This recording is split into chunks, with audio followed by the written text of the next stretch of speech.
Like there was some super swole guy next to me and he was doing hang cleans. And I was like, you know how to do a clean pull? He was like, I have no clue what I'm doing. I just do this movement. And are you serious? I was like, yours looks pretty good from what I've seen. So he's like, I can't help you at all with this. Dude, I love it. I love it. He's just like straight. He's like, I have like straight up I have no idea. Right. I have no idea.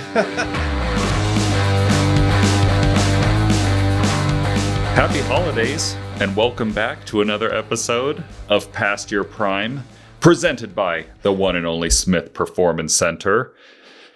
If you don't know, this is the podcast for active adults balancing training, rehab, family, and real life. I'm Alex Kiker, pro volleyball player, working dad, and a guy who's been injured enough to know about bad advice when I hear it. Joined by my co-host, Craig Smith, physical therapist, life coach, professional destroyer of vague exercise advice. What are we talking about today, Craig? We are talking about exercise hell. This is probably pretty prime given that the new year is right around the corner and a lot of people will be looking to dust off their stretchy pants and take them to the gym, hopefully. Normally, I think people hope to have good success with their New Year's resolutions, but it's also not super uncommon to end up in exercise hell. No, you know what that just reminded me of? Your stretchy pants comment. What? Tell me what. We have a new producer, or I'm not sure what we call Danny, but he asked you to wear stretchy pants for today's episode. And that is what I currently have on below the camera. It's just stretchy. Stop looking. Yeah, that's pretty aggressive. That's more tight than we should have. But exercise hell. Exercise hell.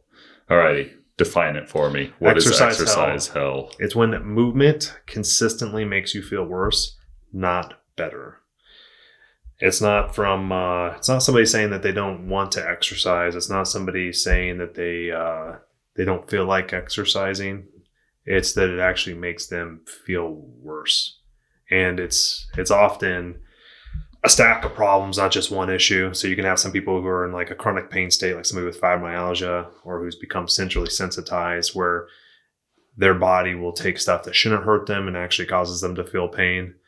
You have recurrent injuries, which is one that you've dealt with quite a bit. It's an injury that keeps on coming back over and over again. And every time you start to feel like you're getting ahead with exercise, it pulls you back in. Yeah. You've also been the other one, which is new injuries that just creep up all the time, where it seems like you just start to catch injuries, which we've talked about quite a bit.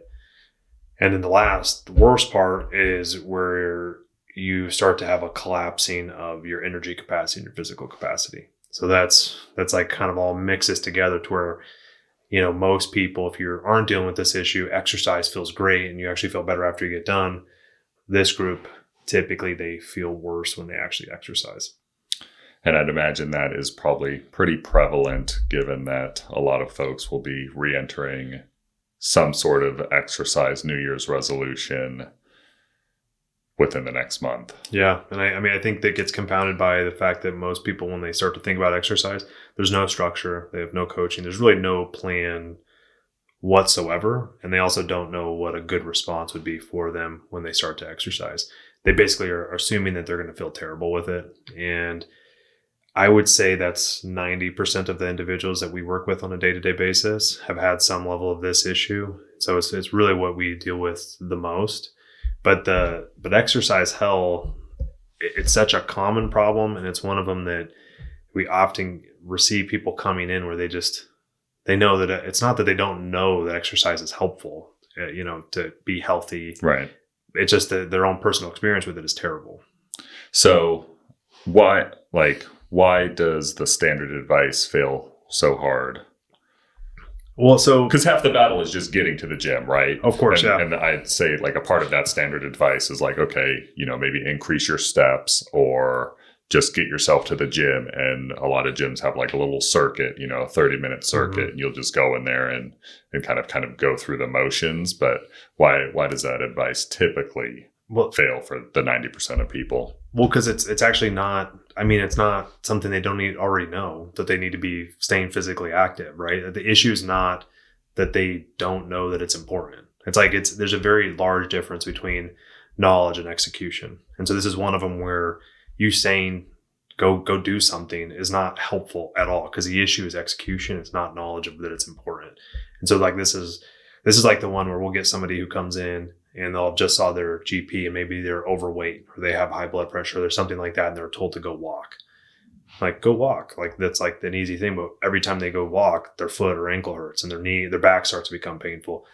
That's not helpful advice. Like, that doesn't help with execution whatsoever. And it is so common. And it's such a frustrating experience for these people that they often just hear it and ignore it and they don't actually want to follow through.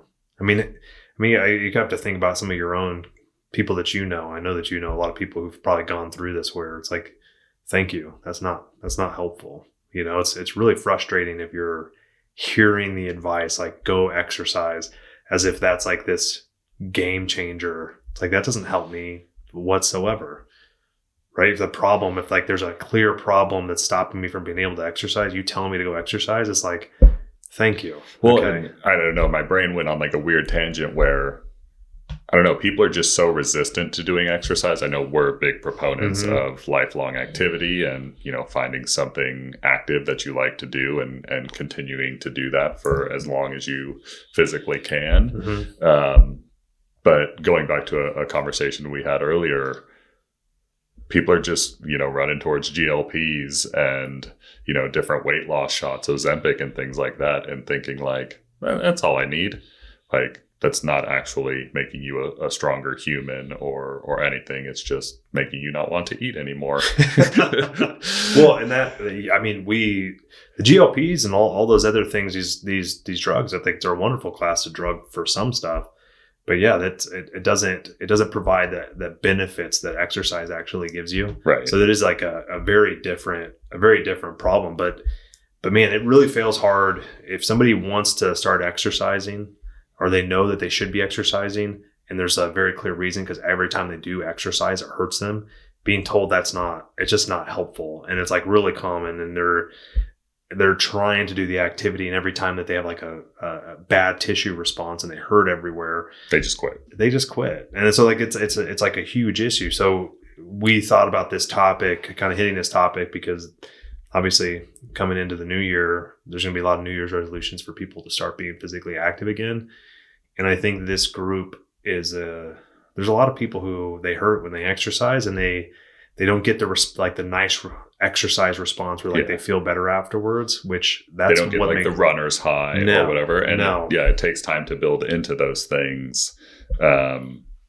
Just a lot of interesting things to talk about here. So one of them would just be strategies. Yes. Part of this, my brain goes towards, like, it shouldn't be a New Year's resolution. I myself over the years have fallen into that trap where I'm going to start a new training program or something like that at the beginning of the year. And usually by the end of January, like, I'm done with that. Like, I'm not jumping 10 inches higher now. So, all right, we'll just be done with that. You don't get the payoff immediately? Right. Yeah. There's no immediate payoff. There's no, I'm probably sore because I'm doing something new that I haven't done in either a while or ever before.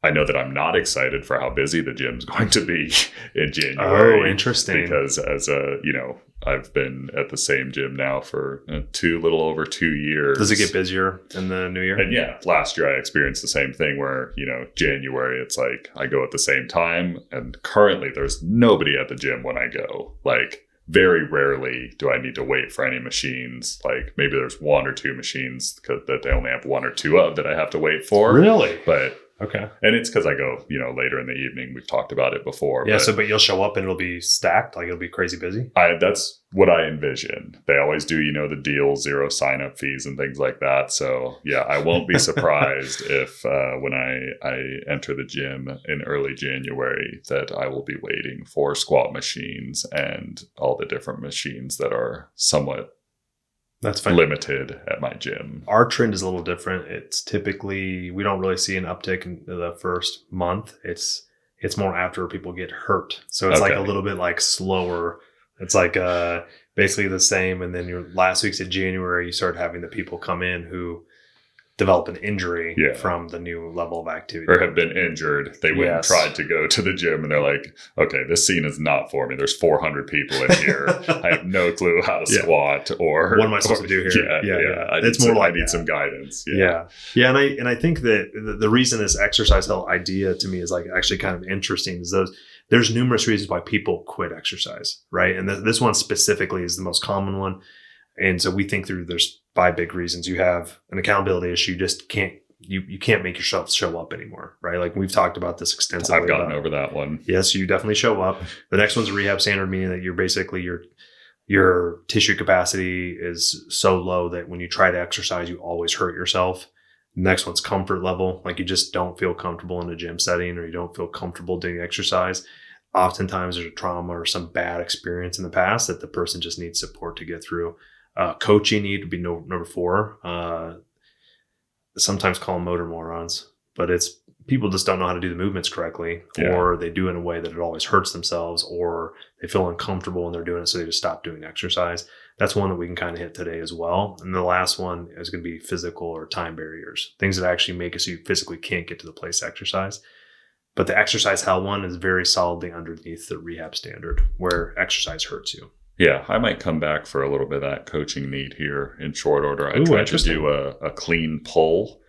So not the full power clean or hang clean, but just the pull up. And I felt like I did it, but like there was some super swole guy next to me and he was doing hang cleans. And I was like, you know how to do a clean pull? He was like, I have no clue what I'm doing. I just do this movement. And are you serious? I was like, yours looks pretty good from what I've seen. So he's like, I can't help you at all with this. Dude, I love it. I love it. He's just like straight. He's like, I have like straight up I have no idea. Right. I have no idea. It was great. Like, super strong guys doing muscle ups and good for him. Like just like straight saying it. Well, that's he's baller. like, popping it up, doing a full squat after, and I'm maybe only doing like 135 or something like that on a hang clean. But I was like, can you just take a quick look at my clean pull? And he's absolutely like, not. no. Yeah, Basically, he was just like, I'm going to leave now. I was like, oh, okay. You exposed something I didn't feel comfortable with, and right. I'm going to go ahead and never show up here again. So thank you. Yeah, there's my comfortability factor going straight out of the door.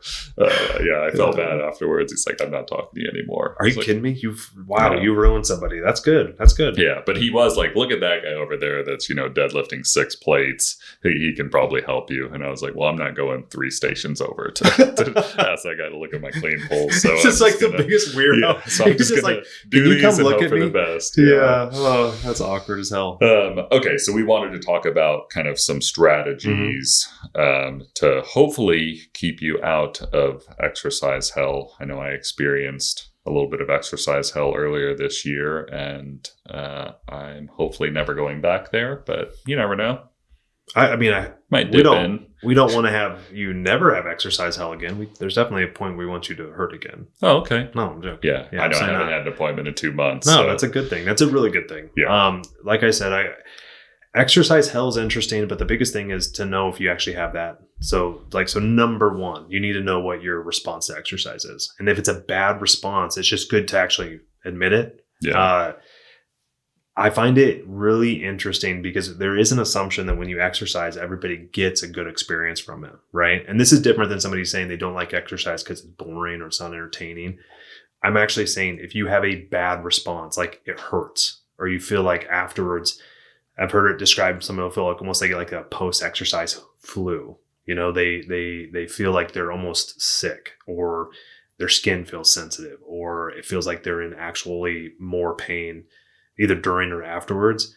That's not a good response, obviously. And it is really fascinating to have those conversations with those people where they finally realize like, oh yeah, every time after I exercise or during exercise, I'd feel terrible. And when you hear that, it makes it sound like that's not real. But straight up, these people have a different response to exercise where it hits their threat detector. And that's at a minimum. Like if they've had a change to their pain system, they may literally, when they exercise, instead of having where it desensitizes your body, like, so for example, one of the I use a lot is if I did like a pain test, threshold test on you, and like I squeezed your forearm and we went to where you said you felt pain, we call that your threshold, right? It's like, okay, that's pain. You go and exercise, we do it again. I would have to push harder before you said pain. Whereas some people, when they've gone through this process, this is like a really common one with fibromyalgia, it's really well understood that they actually sensitize. So they get done with exercise and they redo that test again. And it takes less pressure for them to actually feel pain. And that acute sensation, that quick onset sensation of like more things hurt me now, you can't ignore that. Like you actually have to know that that's happening and be ready, or else you'll never get out of exercise feeling terrible. Do you remember the first time that you had me go through French contrast training? So we were at obviously old SPC, Smith Performance Center, when I was Craig's first client, which might be our first episode in the new year going over that story. I think it's time. Yeah, I'm down with that. Nonetheless, French contrast training, it's a heavy squat followed by a plyometric loaded, followed by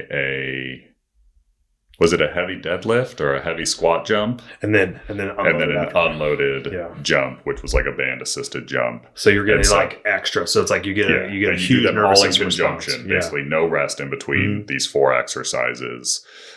So we go through, I think we did 3 or 4 sets of that, pretty heavily loaded. And then to finish out, so right after that, Craig was like, do some pull-ups.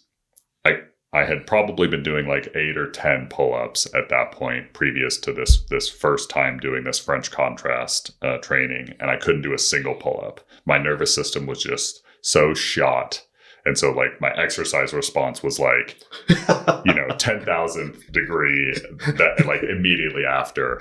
And then I remember we had training the following day as well. And I came in and like, I could not move. Because you were so sore? Yeah. So you had to like put me on the table and like try and flush out some of the lactic acid or whatever was going on there. Yeah. But that was like my first experience with like, what is your exercise response? And like to that specific training was just like, I was fully blown up and was just like worthless for 2 days. Well, so like that knowing like, so imagine if that was your response after every time you worked out. Right. And that is such a good example. So many people will have the feeling of delayed onset muscle soreness every time they exercise. It'll be extreme. That's not normal. And that's something that you want to really consider when you're building your workout. And so if you have a bad response with whatever activity that you've done in the past, whatever it is, it's really good just to know that, right? So if we would have done the French contrast on you again and just done it the exact same way, like that would be obviously a significant mistake. But what's wild to me is that some people have that with the most basic workouts, right? Like you can have, like we have as part of our system and the way that we think through it, we always do a movement assessment first and we look through to see how somebody moves. And we'll sometimes have where things that's not really even a workout, it's more of an assessment. We're not really working them out hard. And you can have some individuals who seem healthy, and they are healthy, they'll have a horrible response to it. And it's not that they damage tissue, it's that exercise can actually trigger a threat response. Like your body thinks it's having a bad thing happen and it'll feel painful because of it. And it's really important to know that happens, because once we see that happens, you can't approach that person like you would somebody who doesn't have that response. Like there's a very big difference. The first person who has that, they'll go into exercise hell immediately. Like every workout will hurt them. Everything will feel like a threat. I know, coming out of being somewhat sedentary during COVID lockdown, I mean, my first couple of workouts back, I was going through all of that. It was like, how am I so sore from basically just using minimal load and just trying to go through some body weight exercises? It was just... How long did it last? I mean, it was probably like a good month or two where like all my workouts, I was like ridiculously sore. And I feel like, over the years, I've gone through little ebbs and flows of exercise and consistency. I'm luckily on a good consistency path now, but every time I come back, it takes a good 6 weeks to kind of build up that capacity again, where I'm not, dying of soreness every single workout. If you are somebody though who has that and it doesn't go away, you have to pull back your workout to where that doesn't happen. Right. Like, so once you know that that's part of your response, that means your standard workout's not going to work. Yeah. And it's really critical. I mean, you may feel crazy. Like I know that there's some individuals, when I go through this with them, they'll think that there's something wrong with their brain. And it's like, well, yeah, you've had some negative changes, but we really understand you've lost the inhibitory component to pain. So there's things that when you stimulate like a nociceptive nerve, which is the thing that you feel in your periphery that then gets eventually to your spinal cord to your brain, that it gets interpreted as pain. You lose all the things that put the brakes on it, that modulate the pain response. So it takes less things to trigger a pain response for you. So whereas us, like people who have like more of a normal response to it, when we exercise, we have this huge thing that happens in our nervous system that inhibits the pain from transmitting, that modulates pain. So we're not going to feel as bad. That's why we can do more and feel better. That's why like runners who get like the runner's high, why they can push and they like literally can do things that you think would be like a suffer experience, but they'll actually have like a really good feeling from it. It's because their whole system is modulating it. So they're getting almost like a euphoric experience from it. But imagine if you didn't get that and you never got it. And the only time that you got, only thing that did happen was it felt like you had that massive soreness all the time. Of course you wouldn't do the activity. And you're going to quit. And you're going to quit. Quit. And that's why I think a lot of people that, go with the quote unquote New Year's resolution end up quitting because they're so sore from even let it be the first day, the first week, the first month, that like, I don't want to go through being sore all the time. Like I like being able to get up off the toilet on occasion and now I'm just stuck here. I actually enjoy that feeling, but not everybody enjoys that feeling. It gives me the feeling that I worked hard and I know that I'm getting some stimulus, but for other people, it's just way worse or way more uncomfortable. Well, and you probably have like a pretty profound inhibitory, or not inhibitory, but a response that makes it feel better for you too. Yeah. I think that's always interesting. But like the idea is once you know that that's one of your problems, back off the workouts to where it doesn't. But then the other things I always think of strategy wise is morning versus evening. You might have a difference one versus the other. So you might want to think about when you're actually doing your workouts. Yeah. Big thing too is just realizing other stressful events can absolutely drive it. Like, so you think about like the time periods when you may have had the most soreness, it's probably going to be related to times when you're having the most stress. Yeah.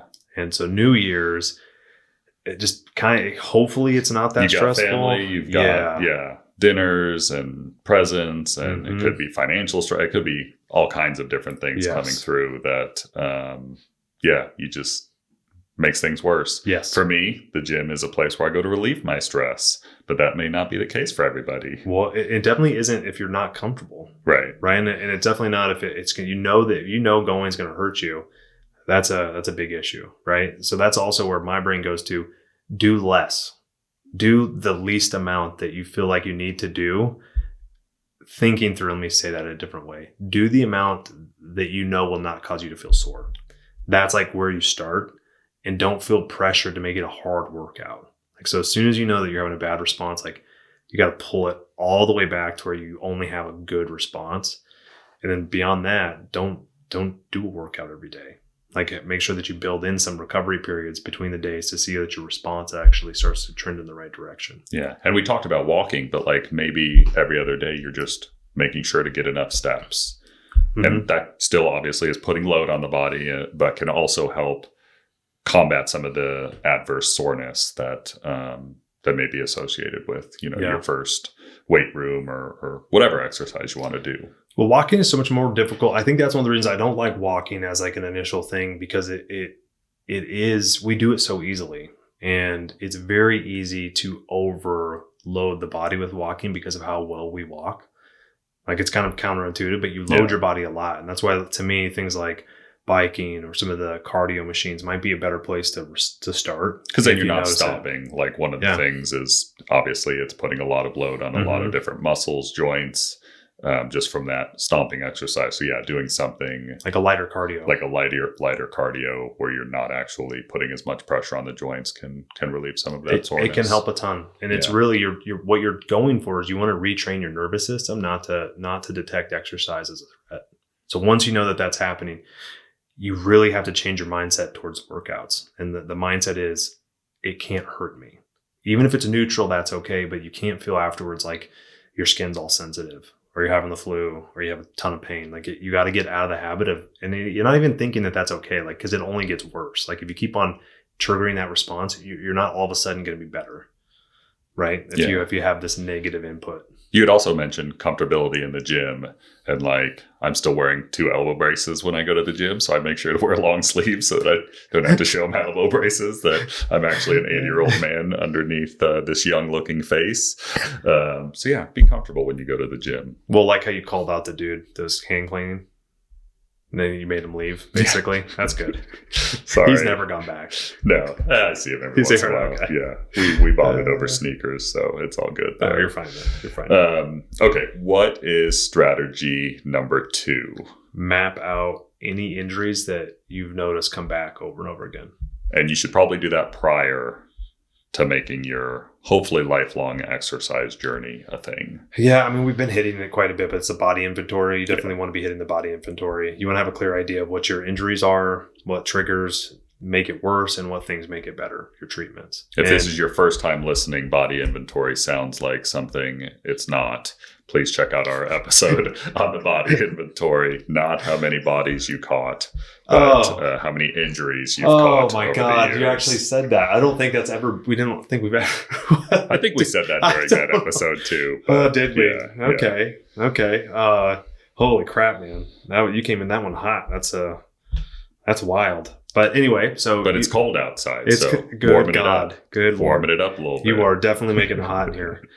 I always think though the biggest thing on this is just like if you know that you have a recurrent injury, we know then that there's a behavioral component. We know that there's something that you're doing all the time that's making it come back or making you vulnerable to it. It's the easiest thing that you can correct. Unless it's a hidden trigger. But even there, because you have a recurrent injury, you can actually learn a lot from it, right?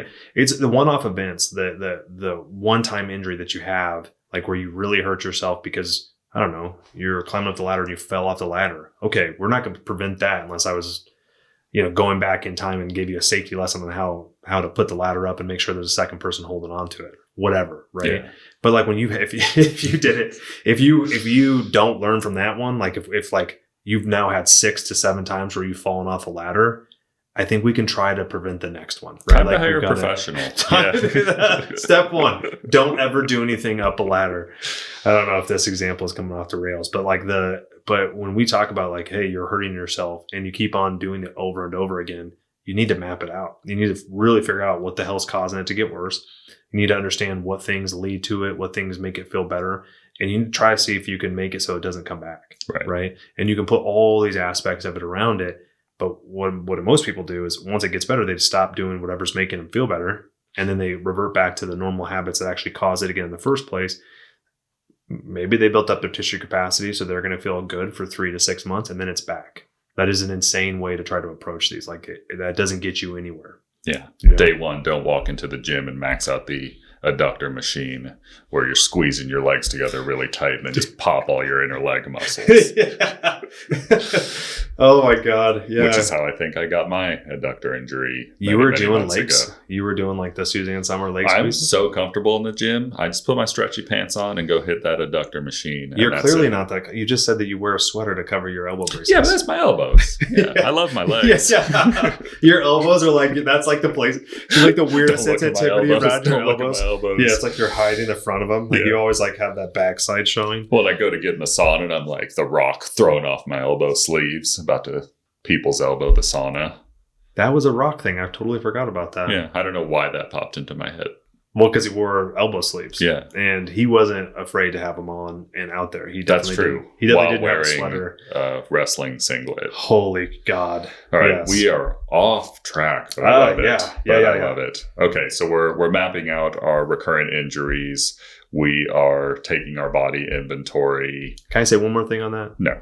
Your confidence comes when you start to own the problem. Like so the cool part about this is with the recurrent injuries, it's not like a one-off thing. It's you get thousands of reps of not hurting yourself, you start to build confidence. And so the idea isn't that you walk in one day and you're going to feel really good that you're not going to hurt yourself again. It's more hundreds to thousands of times of you going in there and making sure that you don't make yourself worse. And like that is how you own a recurrent injury.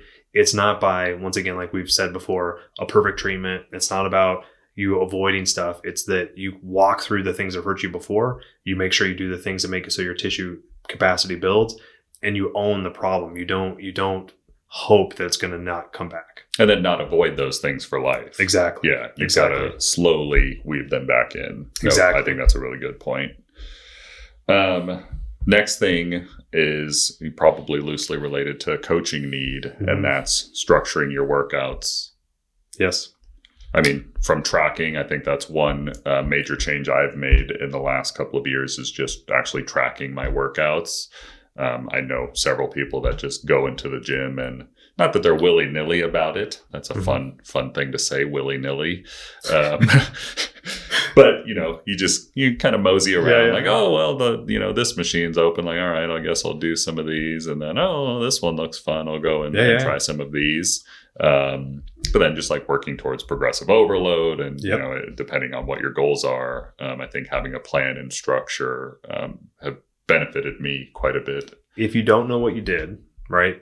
You don't know what to learn from it. What did I do in the gym what this week? Happened? It's hard to pull it apart, right? Like, and that's true. But I also think you leave a lot on the table if you don't structure it. So you can think of structure, in my opinion, in a few ways. First way is knowing what type of standard you're going for. So you have the 3 standards. You have performance standard, rehab standard, recovery standard. When I think of your original issue around I think we've talked about diving myself into exercise hell. Yes. This will be a good secondary definition of exercise hell. When you only obsess on the performance standard, which is maximizing your physical capacity. For you, the issue was that your physical capacity has always been very high. Your issue is your tissue capacity was not high enough. And so every time you pushed, your tissue capacity got overwhelmed and you had a breakdown. So you'd have like a new injury. So you should have been focused on where I think a lot of your success is happening now is that you've been using the rehab standard, which is you do workouts and you're still pushing hard, but your judgment of if it's a good workout is that your body has a good response to it. Or I'm not in pain during or after the workouts, or very minimal uncomfortableness. And I love that. And even just now when we were just talking about your soreness, you still associate soreness with feeling like a good thing. Yeah. Right. Which is, it's a positive, I think, because it helps me towards the goal of lifelong exercise, but it can also dive me into injuries unnecessarily. Yes. It can get you caught and stuck and you won't even realize it's happening. So like, it's just good to know that. And the last one that we've been doing a lot more on is it's a recovery standard. That's one of them, just to make sure that you're not overwhelming your energy capacity. So those are people who aren't fueling well. They're not getting good sleep. They have a lot of stressors that are basically pulling them down that they don't even realize are draining their battery. And that one, it's like you do a workout, you shouldn't feel crushed at the end of it. And maybe after a series of workouts, it shouldn't feel like you have a collapse in one of your workouts because you can't work out hard anymore. So that's one like where we'll look at end of the week. Does it feel like you have to stay home because you're so tired? Saturday morning, or you feel like you can't get out of bed? It's that lack of motivation, complete energy drain, that kind of experience. I think a lot of modern knowledge workers we fall into all the time. We think it's kind of normal, but it's really not. We shouldn't have this complete collapse at the end of the week. Right. And I think this just ties into that coaching need. If you are about to get on a fitness journey, go to smithperformancecenter.com and I love it. Have a good couple of coaching sessions first. It'll help you with being comfortable. It'll help you, hopefully avoid some of these, early major setbacks that folks experience in the first couple of months. It'll help you be safe. Obviously, you don't want to come in and be like me and, try and squat 300 pounds your first time at the gym and just get crushed. So from a safety perspective, getting crushed is never good. I think that's a good thing. Obviously, it's going to help you build up your confidence in terms of the movements and, whether it's gym comfortability or just confidence with the movements. And then can just kind of continue that momentum so that once again, moving towards that kind of lifelong fitness exercise journey. Habit. Yeah. You want to make it a habit and just a part of your normal routine, I guess. I like the way you said that. I mean, and I think the other aspect of the structure, like you were just saying, is that, it's the workouts. It's making sure that you know exactly what you're doing. And there's like easy ways there's so many strategies around how you build like a daily exercise routine, whether it's like you superset stuff, you make sure that you're pulling a variety of exercises from like lower extremity press to lower extremity pull, or supersetting a upper extremity pull with a upper extremity press. All these are terms that you and I have gone over in the past. So if you haven't heard those words, you can go back and look at it. But the other big one is the way that you gauge the response, we've talked about key signs. I think that's another good thing to have inside your workout routines is like, if you are somebody who's having like a bad response, sometimes if you're somebody who can't tell till after the workout or even like a couple the days next day, after, you can typically find a key sign that tells you something bad's going to happen before that. So like we've talked about the back, for example, where your workout you may feel good throughout the whole workout and your back doesn't hurt. But if you do active range of motion testing, like you try to touch your toes, you extend back, you go side to side, you may feel a change in like tightness in how your back feels. And that may predict that you're going to have pain the next day. And so one of the ways you can approach it is that when you're doing the workout, you make sure that that stays feeling good the whole time, like it doesn't change. And so key signs can also be super useful tools that you want to build into your structured routine. Right.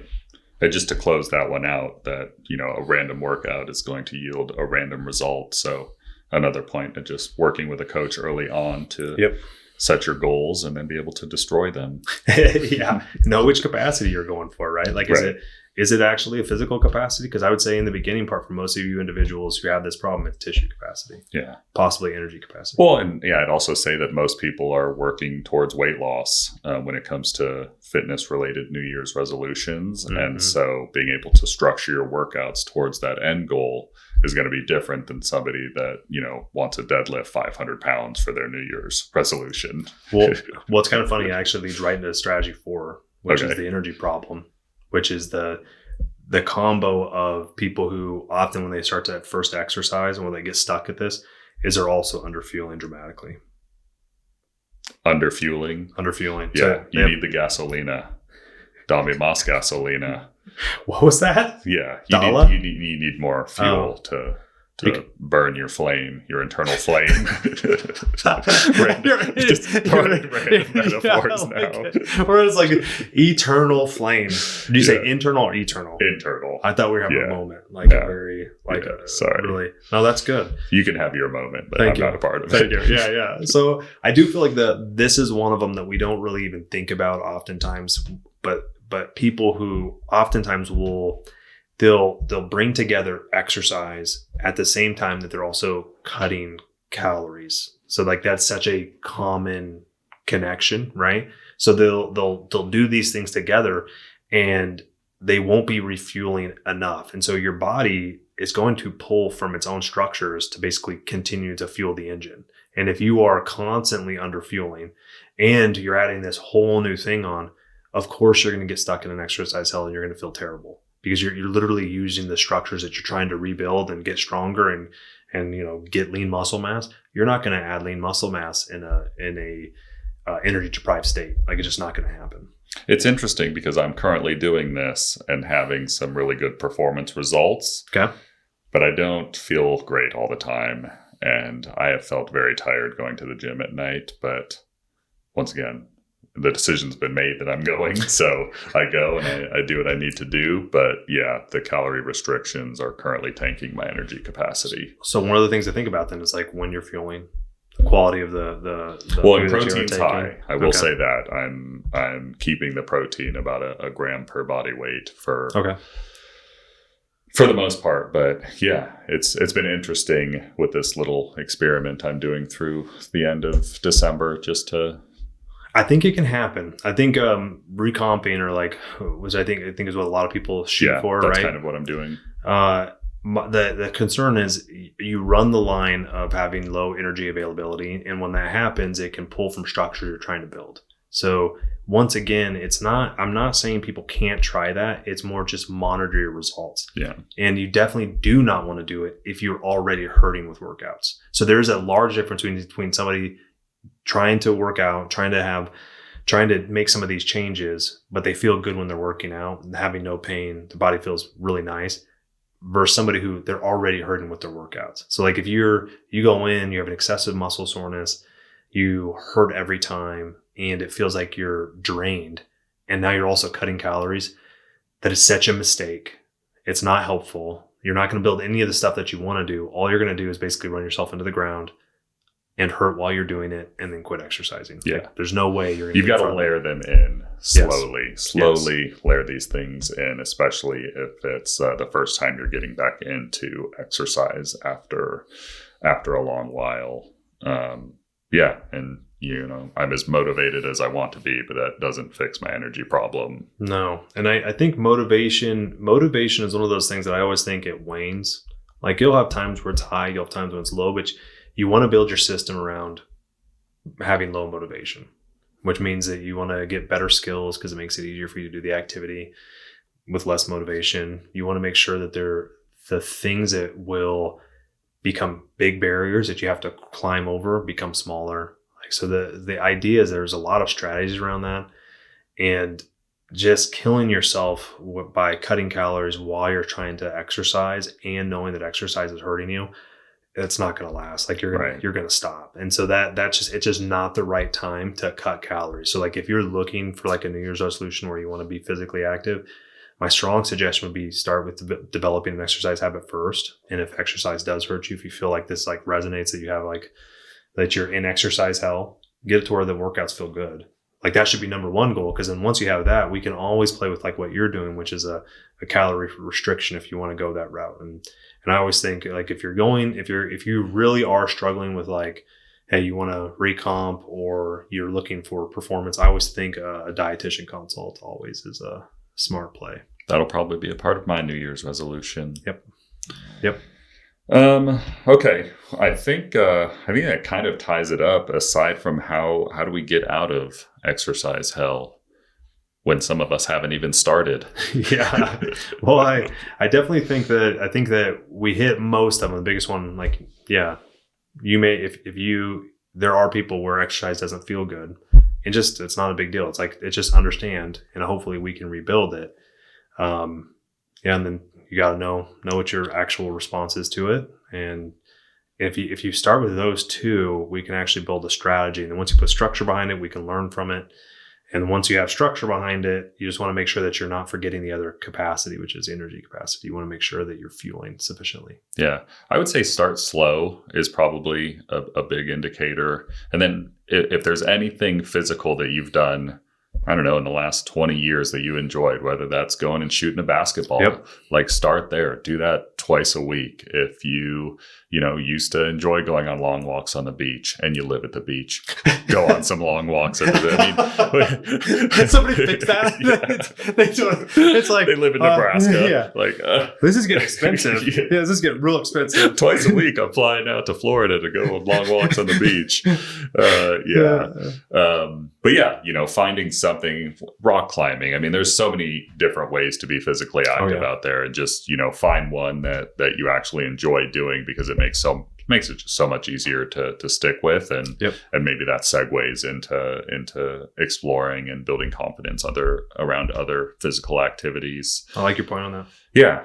I think the goal isn't to necessarily fall in love with exercise, but to stop being punished by it. What a line. Yeah. Don't be punished by it. It doesn't need to be terrible.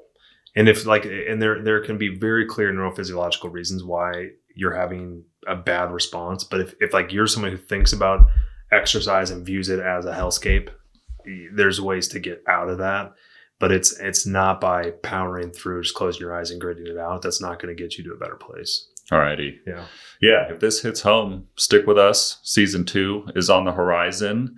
We'll continue to do deep dives on different injuries, but I think early in the year, we'd love to just talk a little bit more about starting exercise routines and how to stick with it for life. So this podcast literally exists for people trying to stay active without wrecking themselves via injuries, especially when different random problems in terms of my elbow just flares up randomly, or my knee starts hurting, or my big toe hurts. Part of the human condition. Yeah. Injuries are not preventable. I would 100% agree. I think that was our very first episode. It was, yeah. I think it's still true to this day, but recurrent injuries are manageable, and we can get a better system in place for it. Alrighty. Well, thank you guys for listening. If you haven't done so, check us out at pastyourprime.com. Give us a like, a follow. If you want to share it on your story. We also like people rating us, but only 5 stars. 5 stars only. Yeah. Okay. We'll catch you on the next one. Happy holidays and Happy New Year. PYP, baby. Peace.